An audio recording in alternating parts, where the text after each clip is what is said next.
예, 네, 예. 그런데 안녕하십니까. 네, 상명대학교 지리학과 박사 수료생 백지혜입니다. 오늘 발표 주제는 코비드19 팬데믹과 생명 정치의 지향성, 백신 외교, 중국 백신 외교의 사례입니다. 네, 내용 구성은 이렇게 발표가 이루어지겠습니다. 2000년대 이후 시작된 미국과 중국의 갈등은 무역, 기술, 외교 등 다양한 영역에서 전개되고 있으며 팬데믹으로 인해 그 갈등이 더욱 심화되었습니다. 그리고 2017년 미국은 국가안보 전략 보고서를 통해서 중국을 도전국으로 명시하였는데, 이는 중국이 국제사회에서 영향력을 넓히고 있는 상황에 대한 미국의 인식을 보여주고 있습니다. 따라서 양국의 갈등은 국제사회에서의 패권 갈등의 맥락에서도 해석될 수가 있습니다. 그리고 코로나 발생 이후 중국은 신속한 백신 개발로 2020년 7월에 자국 내 백신 접종을 시작하여 그해 9월 팬데믹 종식을 선언하였고, 이후 상대적으로 백신 확보가 어려운 국가들을 중심으로 백신을 우선 공급하겠다고 나섰습니다. 그러나 중국의 백신 공급은 일부 국가를 중심으로 진행되었으며, 백신 공급을 조건으로 글로벌 패권 경쟁에서 우위를 차지하기 위해 필요한 정치 경제적 요구 사항들을 제시하는 행태를 보여주었습니다. 이에 분연군은 미국과 중국의 패권 경쟁 맥락 속에서 중국 정부가 개발도상국을 대상으로 백신 외교를 전개하고 있는 양상을 살펴보고, 이를 통해 전 지구적 감염병의 대확산이 패권 갈등의 양상을 변화시키는 생명지정학적 기제로 작동하고 있으며, 특히 백신 공여와 같은 소프트 파워의 중요성이 커져가고 있음을 제시하고자 합니다. 연구 방법으로는 패권국가 소프트 파워에 대한 이론적 배경을 검토하고 중국 백신 공급 현황과 기타 보건 외교 자료를 활용하였습니다. 이론적 배경으로는 패권 안정 이론과 소프트 파워 및 생명 지정학의 개념을 기반으로 하고 있습니다. 킨들버거의 패권 안정 이론에서는 자유주의 국제 경제 질서가 작동하기 위해서는 국제 공공재를 제공하는 패권 국가의 존재가 필수적이라고 설명합니다. 또한 패권국이 제시하는 제도적, 규범적 가치가 국제사회에서 일반적으로 수용되거나 공유할 만한 가치를 가질 때 국제적 지도력을 발휘할 수 있다고 설명합니다. 2차 세계대전 이후 현재까지 미국이 이 역할을 주도해 왔다는 점에서 패권국이라 할 수 있으며, 백신을 국제적 공공재로 제공하겠다고 나선 중국의 이러한 행위는 패권 국가의 지위를 얻고자 하는 시도로 해석될 수 있습니다. 그러나 국제사회에서 패권을 장악하기 위해서는 주변국들의 지지와 동의를 얻어야 하는데, 이와 관련해 조지프 나이는 자발적인 지지와 동의를 이끌어내기 위해서는 군사력, 자원 등의 물리적인 힘이 아닌 마음을 이끄는 힘으로써 원하는 것을 얻는 능력인 소프트 파워로 가능하다라고 설명합니다. 그리고 생명지정학은 국가의 주요 이해관계자가 생명정치적 거버넌스로 지정학적 목적을 성취하기 위해 전개하는 일련의 정책적 실천을 다루며, 개개인의 생명 보존을 위한 국가의 결정이 지정학적 틀 속에서 이루어지는 것을 의미합니다. 이러한 관점에서 중국의 백신 외교는 자국의 지정학적 목적 달성을 위한 생명지정학적 실천으로 볼 수 있습니다. 다음은 중국의 코로나 백신 개발 현황과 공급에 관련된 내용을 말씀드리겠습니다. 표 1은 중국에서 개발된 코로나 백신 중에서 국제사회에 주로 공급되고 있는 시노팜, 시노백, 칸시노 백신의 특성을 정리한 표입니다. 사회주의 국가라는 중국의 특성상 세 가지 백신 모두 국가 주도로 개발되었습니다. 주로 시노팜, 시노백의 백신이 해외 수출 및 기부에 활용되고 있으며 생산량 또한 가장 많습니다. 백신별 3상 시험에 참여한 국가들을 살펴보며, 시노팜의 임상에는 아랍에미레이트, 페루, 아르헨티나, 바레인, 요르단, 이집트가 참여하였고, 칸시노에는 파키스탄, 러시아, 칠레, 아르헨티나, 멕시코가 참여했고, 시노백이라 불리는 코로나백 임상에는 인도네시아, 브라질, 터키, 필리핀, 칠레가 참여하였습니다. 시노팜 백신을 접종 승인한 국가는 68개국으로 가장 많고, 시노백이 43개국, 칸시노는 9개 국가입니다. 이들 국가들은 중국이 진행하고 있는 개발도상국의 인프라 지원 사업인 1대1 노회에 참여하고 있는 국가라는 공통점이 있습니다. 지금 보시는 그림 1, 2는 11월 22일을 기준으로 앞서 언급된 세 개의 백신을 포함한 중국에서 개발된 모든 백신의 대륙별 구매 계약 체결 현황과 기부 약정 현황입니다. 구매 계약이 체결된 백신은 약 14억 6,945만 회분이며, 이 중 아시아 국가의 구매 계약이 56%를 차지하고 있으며, 라틴 아메리카, 아프리카, 유럽 순으로 계약되었습니다. 그리고 중국이 기부하기로 한 백신 총 1억 575만 회분 중 약 76%가 아시아 태평양 지역 국가에 기부될 예정이 있으며 아프리카는 17.9%, 라틴 아메리카, 유럽 순으로 차지하고 있습니다. 이 그림 역시 또한 11월 22일을 기준으로 하고 있는데 전 세계에 공급된 중국의 백신은 11억 7,090만 회분이며 이 중 63%가 아시아 태평양 지역에 공급되었습니다. 그리고 이후 라틴 아메리카, 아프리카, 유럽 순으로 나타납니다. 그림 4는 현재까지 중국 백신을 공급받은 국가의 분포를 보여주고 있습니다.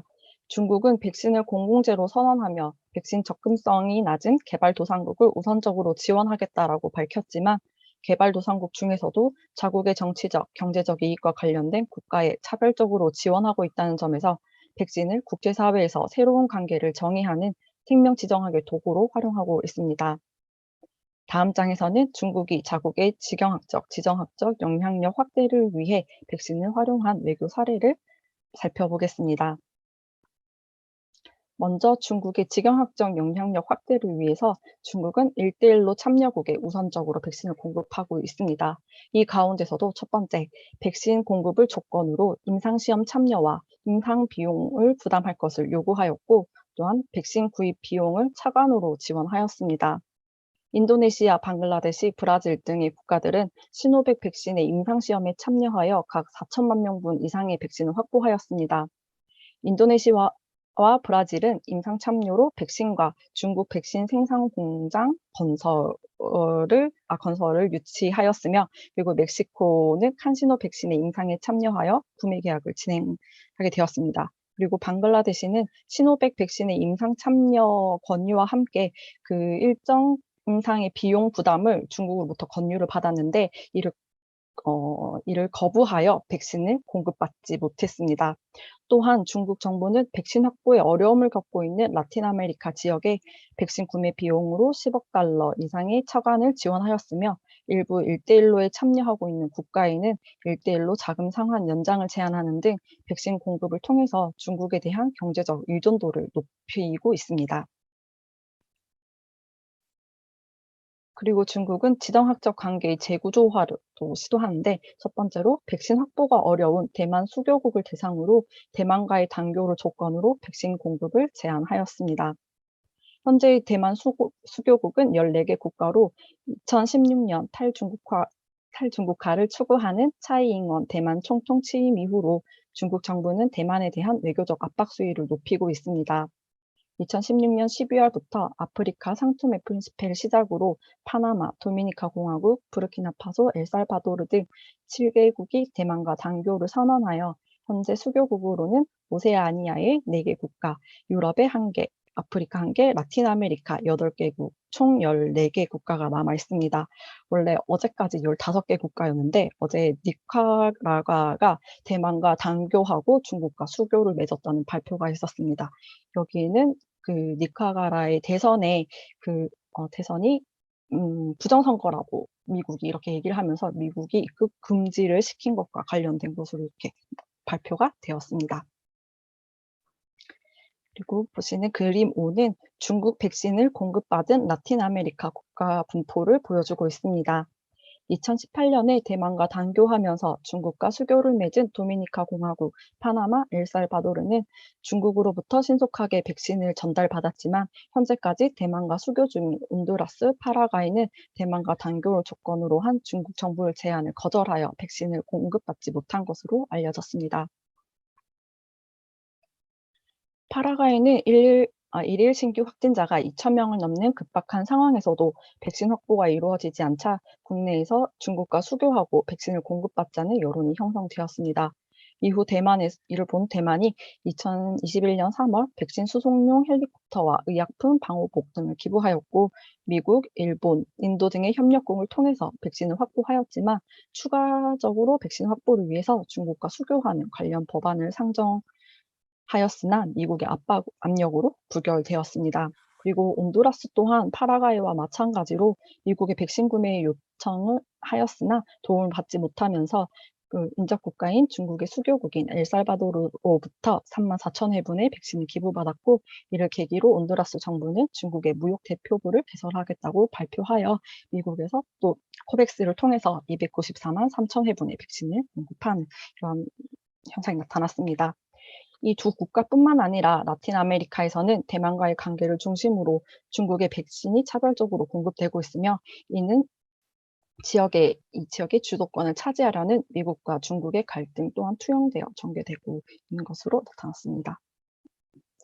그리고 중국 정부는 아시아 지역에서도 영내 패권을 얻기 위한 수단으로 백신을 활용하고 있는데, 이는 백신 최대 생산국인 인도와의 백신 공급 경쟁으로 나타납니다. 선진국들이 서구의 백신 개발 제약 회사와 접촉을 시도할 때 중국은 개발도상국을 대상으로 백신을 무상 지원하며 남아시아에서의 영향력을 확대하기 위해 노력했습니다.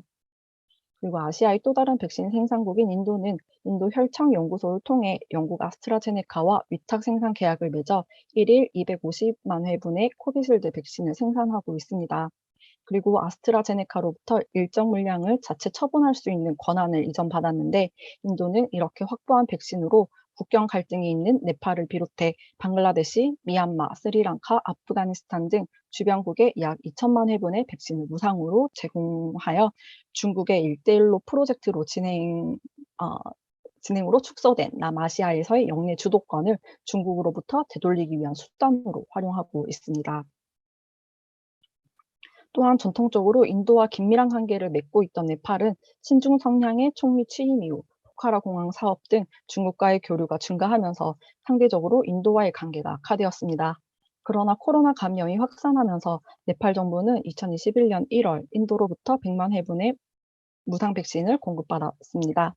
인도의 영향력 확대를 견제하기 위해서 중국은 코백스를 통해서 50만 회분의 시노팜 백신을 네팔에 공급하였습니다. 방글라데시, 네팔뿐만 아니라 그 인도네시아 태평양 지역을 중심으로 인도 태평양 지역을 중심으로 미국과 중국, 인도가 경쟁적으로 백신을 공유하고 있는데, 이는 자국의 영향력 확대와 상대국을 견제하기 위한 수단으로 활용되고 있음을 보여주고 있습니다. 그리고 중국의 백신 외교는 중국이 남아시아 국가들과 갈등을 겪고 있는 남중국해에 대한 문제에도 영향을 미쳤습니다. 2021년 6월 개최된 중국 아세안 특별외교장관 회의를 통해 남중국해에서의 상호 도발을 자제한다는 내용의 아세안 회원국 공동 성명 발표가 있었습니다. 그러나 남중국해 분쟁에 직접적으로 관련된 필리핀과 말레이시아에서 중국의 도발을 막을 수 있는 구체적인 방안을 포함시킬 것을 요구하였지만, 캄보디아와 라오스 등 중국의 백신과 경제적인 지원을 받는 국가들의 반대로 무산되었습니다. 마지막으로 결론 및 시사점입니다. 중국 정부는 자국 백신을 1대1로 연선 국가를 중심으로 차별적으로 공급하고 영내 패권 경쟁 수단으로 이용하는 모습을 보이고 있습니다. 백신 공급과 함께 다수의 경제 협력 조건들을 포함시켜 중국에 대한 의존도를 높이는 방식을 취하고 있으며, 영내 패권 경쟁에서 우위를 차지하기 위해 정치 경제적 우호국을 확대하기 위한 수단으로 백신 외교를 활용하고 있습니다. 여기서 수혜국에서 중국에 대한 자발적으로 이끌어내는 소프트 파워 증진의 수단이 되었으며, 백신 외교는 국제사회에서 새로운 관계를 만들어가는 초국가적 권력으로 작동하고 있습니다. 이러한 중국의 초국가적 통치성 발휘는 감염병의 대유행 상황에서 생명 보존을 우선시하는 생명 정치보다는 생명을 포기하는 죽음의 정치로서의 성격을 보여줍니다. 팬데믹의 극복은 국제적 협력이 기반되어야 한다는 점에서 국제사회의 합의와 협력 방안이 도출되어야 합니다. 이를 위해서 팬데믹이 국제적 노력만으로 극복될 수 없다는 인식의 확대가 필요합니다. 또한 현재는 백신이 팬데믹 극복을 위한 최선의 방안으로 여겨지지만, 추후 더 효능이 증진된 백신이나 다양한 치료제가 보급된다면 이러한 또 유사한 상황이 되풀이될 수 있기 때문에, 다자간 협의체를 통한 백신 및 치료제 분배에 대한 국제사회의 지지와 협력, 그리고 정치 경제적 요소를 배제한 방역물자의 평등한 분배를 위한 기준 마련과 이를 바탕으로 하는 글로벌 보건 형평성 구현을 위한 국제사회의 노력이 필요할 것으로 사료됩니다. 그럼 이상으로 발표를 마치도록 하겠습니다. 감사합니다. 예, 백칠선 감사합니다. 저희가 그 발표 시간을 제가 좀 압박을